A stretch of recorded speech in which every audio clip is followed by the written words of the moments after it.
ආයිබෝන් මම ඔයගොල්ලන්ට දැන් කියලා දෙන්න හදන්නේ Ford Air5 Jeep එක ස්ටීරියන් ගියර් තියෙනකොට මෙතන ස්ටීරියන් ගියර් ඉවර එක මෙහෙම තියෙනකොට කොහොමද ගියර් මේක දාගන්නේ මේකේ තියෙන ගියර් 4යි රිවර්ස් එකත් එක්ක 5යි ඉස්සෙල්ලම බලමු ෆස්ට් එක දාන්නේ කොහොමද කියලා ෆස්ට් එක දාන්න මේ තියෙන නියුට්‍රල් පොසිෂන් එකේ මේක මෙහෙම උස්සලා උඩට එකක් දැම්මහම ඔන්න මේ තියෙන ෆස්ට් එකේ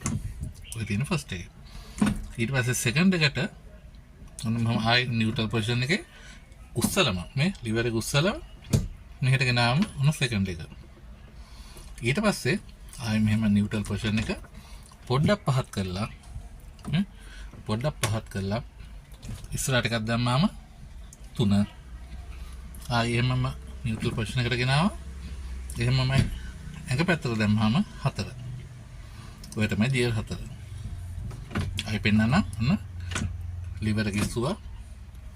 උඩට එක ආයි නියුට්‍රල් ළඟට උස්සලා 2 පහත් කරා ඉස්සරහට දැම්ම 3 ආයි නියුට්‍රල් ළඟට 4 ඊට පස්සේ මේක රිවර්ස් කරන්නේ මෙන්න මේ ලිවර් එක හොඳට ඔබන්න ඕනේ හොඳට එබුවාම මොනවද පෙනේ මෙතන පොඩ්ඩක් ඉස්සරහ තියෙන්නේ